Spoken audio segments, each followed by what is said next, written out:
Hey y'all, I have some great news I wanted to come and tell you. So you know how I feel like I've said it a few times, so I don't know if I've changed anybody or made a difference in anybody, like that. I originally told that the world was about to end, and they're like, you're like, actually this particular person told me I was batshit crazy.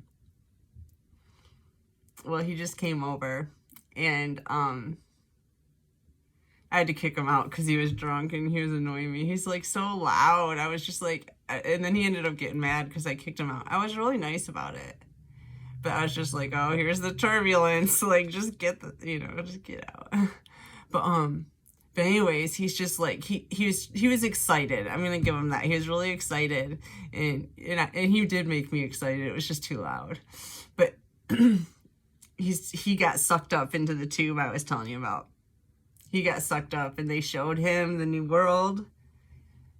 They showed him the portal, and I don't know, he just started talking so much this stuff. He's like, I believe you now. And I'm like, oh my gosh, they showed you, like, that's so cool. He made it. That's my my youngest daughter's father, you know? And he takes such good care of her. I was just like, God, just help him out. Please. And yeah, there was some kind of intervention done there. And he's ready to go to his healing camp. You know, he's on board. He's been talking to God and crying every day. And so that's really great news, I thought. I just wanted to tell you that. What else I want to tell you? I like talking to you guys. Let's, you want to pull some cards? Some crow cards? I can't get away from these things. I love them. Maybe they're just, I don't know. I guess I get this way with every new deck. I just can't stop using it. And then, as Bella would say, new deck alert. I love you, Bella, if you're watching. And Shanita, I love you too. Those are my two main readers.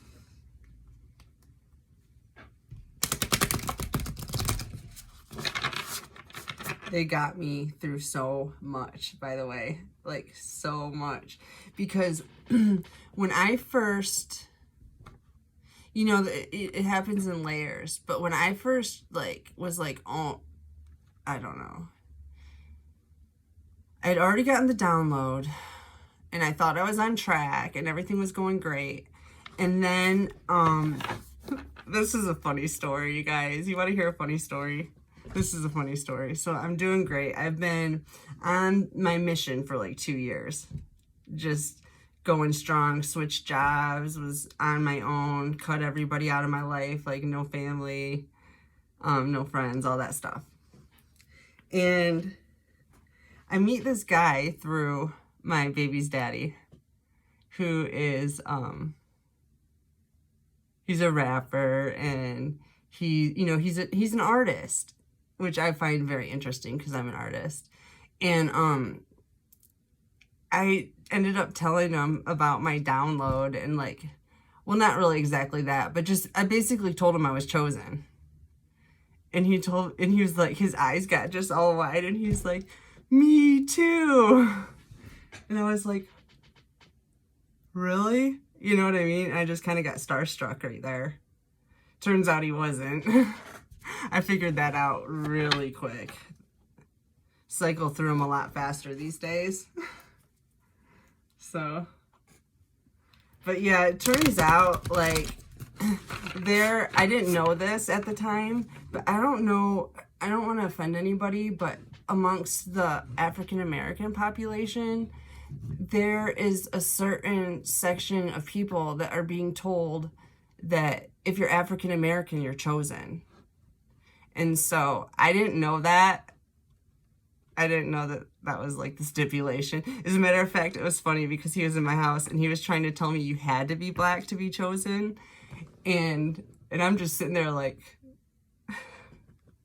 He goes, it's okay. You can be like, you know, the support group, you know? And I'm just like, oh my gosh, what have I gotten myself into this time? But that was the last one. That was the last one. I'm like, okay, this is done. I'm done. I'm just gonna go in my room, lock my door, and throw away the flipping key. I'm like Rapunzel. See how long my hair's gotten sitting here? I'm sitting in my tower waiting for my prince. Rapunzel, Rapunzel, let down your hair. You know, I used to hate Disney movies because of the happy ending. Like, life doesn't work that way. Like, this is a lie to children. This is a lie. Like, it's a lie. I just was like, it is a lie. I hated them. And I just noticed. Well, the Princess Buttercup one. I always forget the name of that movie. Thanks, whoever reminded me last time. Neverending Story. Is that what it is? Probably. But anyways, that was the first, like, Disney-ish movie that I ever just fell in love with. I don't know when that came out, but I watched it shortly after it came out. That must have been the 90s or something. I don't know. But, now it's so funny. Like, I'm telling you, isn't Rapunzel a Disney story? Like, talk about a shift. I love that shit now. That dream fairyland where Cinderella finally gets the prince, because, listen, I'm here to tell you, I am Cinderella. That's me.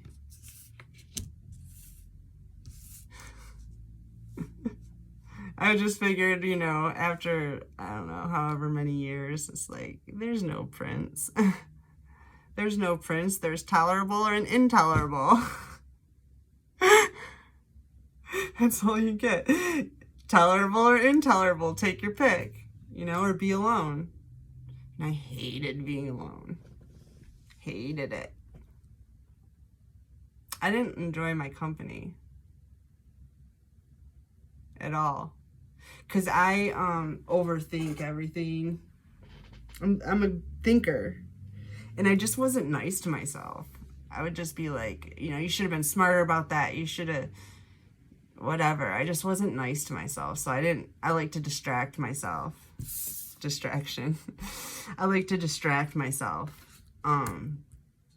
with people around me so that I didn't have to listen to my shame, me shaming myself for not being happy.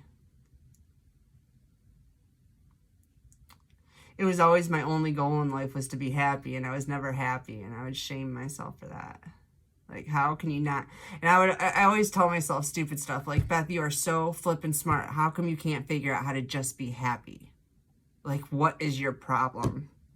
Why can't you just get over that stuff from the past? Why can't you just leave it? You know? I used to talk to myself like that. So I didn't like being alone with my, like, worst enemy, you know what I mean? And that's what I found out, was I was my worst enemy. Well, until I really figured out who the enemies were. That was before, you know, I don't try to kill myself. So I guess I have worse, I've definitely had worse enemies than myself, but I didn't know about it at the time. You learn in layers so that you can get deeper into the lesson.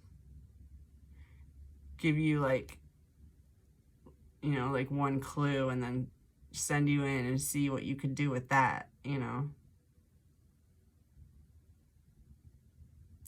It's tactile.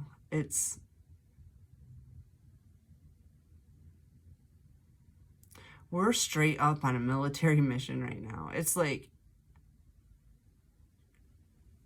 it's just coming so clear to me. I don't know if I already told you this, I'm in direct connection with Space Command, with the Jedi Force. I probably always have been, but, and I know I've definitely been talking to them all along, but I didn't realize who they were. I didn't realize who I was until till now.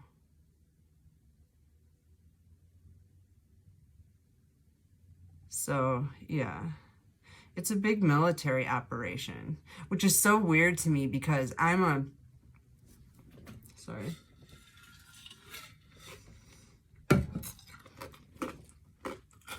peace-loving hippie. I actually told the recruiter off that was calling my brother on the phone, talked him out of going. I don't believe in killing people.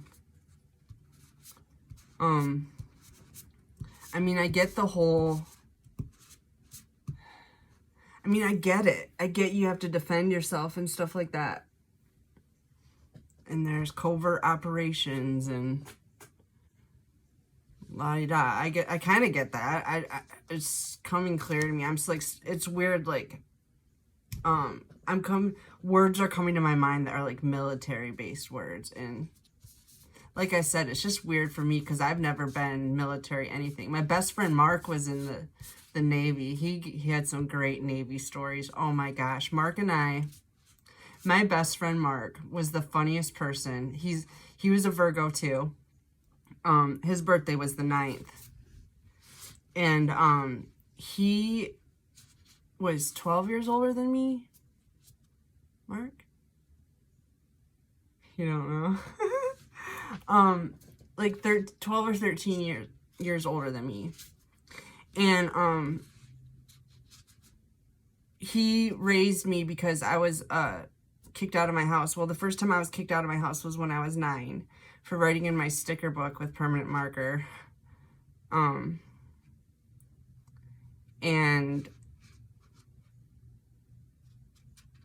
my mom yelled at me for 2 hours, and just I was the biggest loser, just the biggest waste of space. And then she kicked me out of the house. Well, this went on for years. She'd kick me out, and then I'm pretty sure it had something to do with my Social Security check. Because she'd kick me out, and then like after like a few months, she would call me like acting like she missed me and she really wanted me around, and she'd get me to come back home. And that went on for years and years until I think I was 13 when I decided I wasn't going back. It was too much of an emotional roller coaster. And I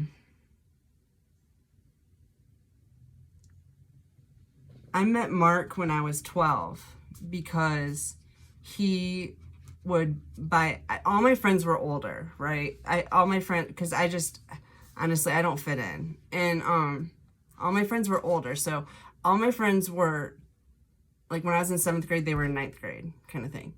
And then they had older friends. And Mark, those people knew Mark, and Mark bought them alcohol. And so that's how I met Mark. Well, he was just a hookup for those guys, right? But I loved Mark, and Mark loved me. And I don't know if it's because we were both Virgos or, well, you know, he was my angel. I'm pretty sure. Mark literally incarnated to look out for me. And so did Steve. Those are my 2 angels that I've had, incarnated angels that I've had. That were literally just here to look out for me, to show me as much love as they could before they left. And but Mark took me in, and he was like my dad, and he taught me everything I know. And he used to tell the coolest, I mean, just, he was funny. He was an alcoholic. He had a lot, but so smart. I mean, he was smarter than me. That's something that everybody I've been close to is extremely intelligent. And Mark was definitely one of those people. But he had a really colorful life, very abusive childhood. His parents moved him into a rehab center. They were like crazy Christians, and they moved him into a rehab center when he was 13. They were like, I don't know, cooking at the rehab center, but they lived there. And so Mark's best friend, Danny, who I met, and Danny's just like us too, like family. Danny was 13 years older than Mark, and he was in the rehab, and that's where Mark met Danny, and that's actually where Mark's little sister also met Danny, and Danny and his sister got married and divorced. And they had a kid, Danny, and Danny died of a heroin overdose. And so did Danny Sr. He died of a heroin overdose also, we think. Well, but then again, when we went to visit him, the cops were trying to kill him, and it was legit. Like, we saw all the people following us, we saw the whole thing, and then we leave, we're gone for a week, and Danny's dead. And it was just like, Mark, how'd he die? He's like, I don't know. That his mom said she found him in his room. Like, that was just it. Like, he was just dead. But we know they were trying to kill him, and we don't even know why. Maybe Danny did. I don't know. But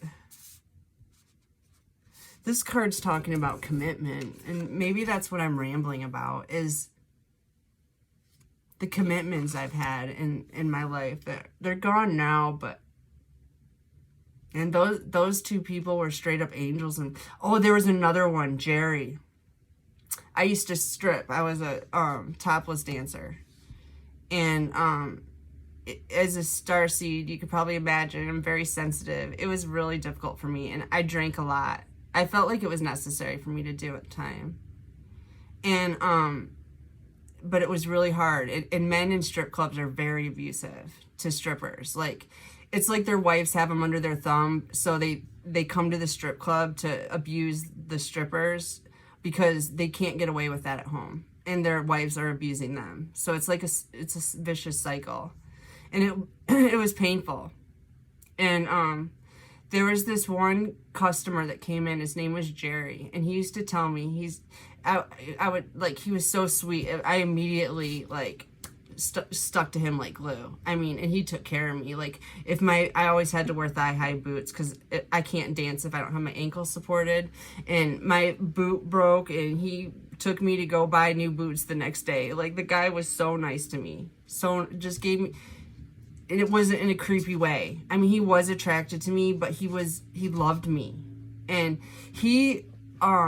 he would always say to me, like, because I would go crying to him, because I didn't like milking him for money because I loved him, you know. So I'd sit and drink with him, and then I'd, like, go milk the crowd and just come back and then hang out with him, and I'd be crying a lot of the time, and he would always say, Beth, he goes, I have seen your future, Beth, and you have no idea. You are the most beautiful flower. You're the most beautiful rose. He's like, you're so beautiful now. You're like a beautiful rosebud. He says, you are going to be the most beautiful flower. He would cry. He's like, he would cry how beautiful I was. And I tried so hard to understand what he was saying. I said, when, Jerry? When is this going to happen? He says, I don't know, Beth. But here we are. It happened. It definitely happened. And one time I was at a Grateful Dead show, and this one guy, I could hear him talking about me in my head. And I looked up and I looked straight at him, and he wasn't talking. And so I was like, I gave him a weird look, I guess, and he gave me a nod like, yep, that's me in your head. And I was like, what the fuck? And then he tapped on his friend's shoulder, and he goes, you see that girl? He goes, she's going to save the world. And I was like, who is this guy? You know what I mean? I'd never read minds like that before. It was just weird. And so anyways, it scared me. I don't know who he was. I think he was a reptilian, because no human would know that. But anyways, this is, oh no, it's not that long. Are you guys sick of me rambling yet? I'm sorry. I'm honestly, I feel like in our last day, not that this is this, but you know, it feels like the last day. I kind of feel like more of a vibe of remembrance, and a remembrance of the fallen and those that were here to help us along the way. And just what a beautiful story it all was. Once I lift the fear and remember, you know, all the memories in detail, it's beautiful. But I think I'm going to end this here. I love you guys. Have a beautiful day. Thank you.